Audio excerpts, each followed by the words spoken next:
Okay beta, now the last thing that you have to learn is the how to prepare the balance sheet. ठीक है बेटा, balance sheet कैसे prepare की जाती है। तो बेटा सबसे पहले आप लिखते हो बैलेंस शीट और उसके नीचे लिखते हो एज ऑन। और जब आपका साल ख़त्म हो रहा था, देखो बेटा आपका इधर पे 1 अप्रैल 2017 को आप जो है डिसाइड किया कि future profit sharing should be this. तो अगर 1 अप्रैल 2017 को आप डिसाइड करो तो साल कब ख़त्म होगा, आपका होगा बेटा 31 मार्च 2018। ठीक है, तो अब देखो बेटा 2 लाइन खींच देना। This is asset, this is liability. इधर पे क्या आ जाएगा बेटा, अमाउंट और अमाउंट। अब देखो बेटा जब आप बैलेंस शीट बनाना शुरू करते हो तो always start your balance sheet from the adjustment. हमेशा एडजस्टमेंट से शुरू किया करो, बैलेंस शीट से नहीं किया करो। सबसे पहले एडजस्टमेंट किया करो, उसके बाद ऊपर बैलेंस शीट पे जाया करो। तो एक काम करते हैं, स्टार्ट करते हैं। ठीक है, देखो बेटा इधर पे सिर्फ प्रॉफिट शेयरिंग रेशो दिया, सीधा इधर पे आते हैं। Goodwill of the firm was valued at 3 lakh. तो बेटा गुडविल दी है फर्म की, इसको हमने क्या किया था, सेक्रीफाइसिंग और गेनिंग रेशियो में डिस्ट्रीब्यूट कर दिया था। ठीक है, तो इसका काम ख़त्म। आगे देखो fix asset will be depreciate. Fix asset का डेप्रीशिएशन हो रहा है। पहले हमारे पास फिक्स एसेट कितने थे, 1,50,000, जिनका डेप्रीशिएशन हो रहा है। यानी अब मैं आपसे पूछूँ कि बेटा फिक्स्ड एसेट की वैल्यू कितनी है, तो आप क्या करोगे, फिक्स्ड एसेट में से डेप्रीशिएशन को माइनस करोगे। ठीक है, तो चलो करते हैं। हमारा कितना दे रखा है बेटा, फिक्स्ड एसेट। फिक्स्ड एसेट दिए हैं बेटा 1,50,000। आप इसमें से लेस करोगे डेप्रीशिएशन। अब बेटा डेप्रीशिएशन क्या है, 10% है। तो अगर हम 1,50,000 का 10% निकालेंगे तो कितना आएगा बेटा, 15,000। ठीक है, तो इसमें से 15,000 माइनस कर दो, कितना आ जाएगा बेटा, 5।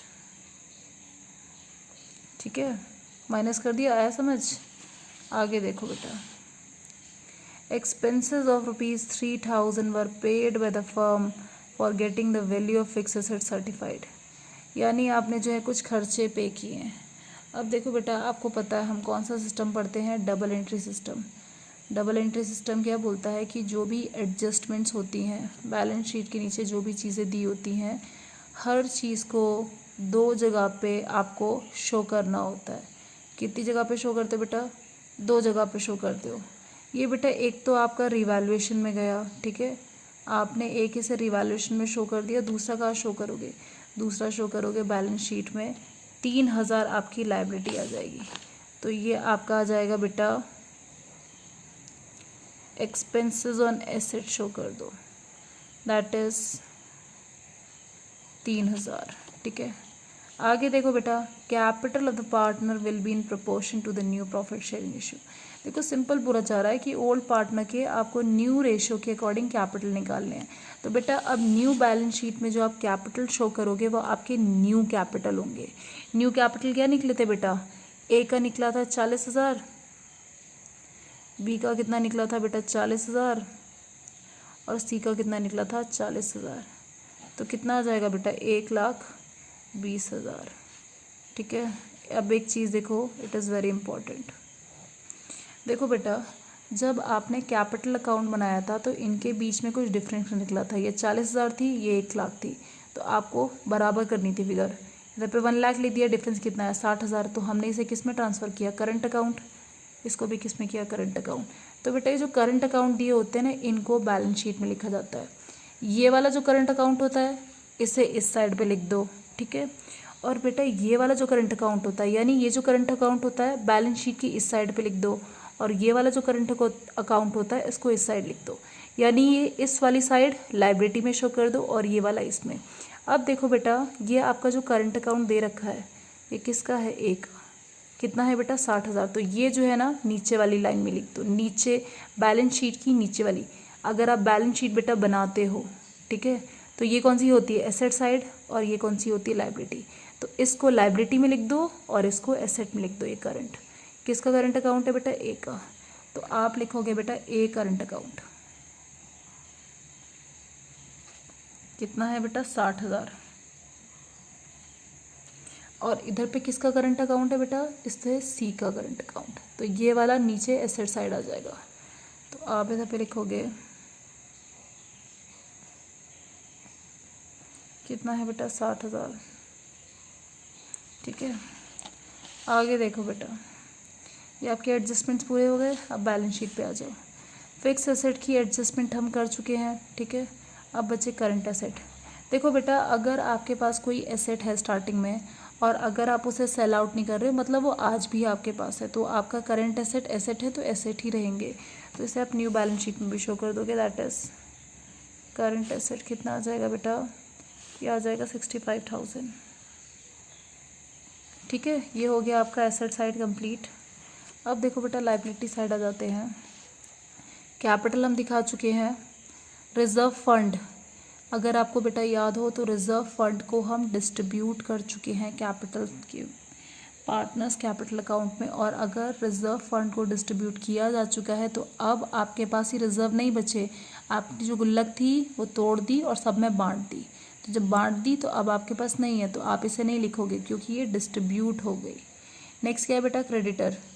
क्रेडिटर्स हैं बेटा, तो आप इसे इधर पे क्रेडिटर्स आपके देखो उतने ही हैं और इसके बारे में कोई इन्फॉर्मेशन दी थी, तो 27,000 क्रेडिटर आज भी हैं। तो आप लिखोगे बेटा क्रेडिटर्स दैट इज़ 27,000। ठीक है, आगे देखो बेटा, प्रोविडेंट फंड।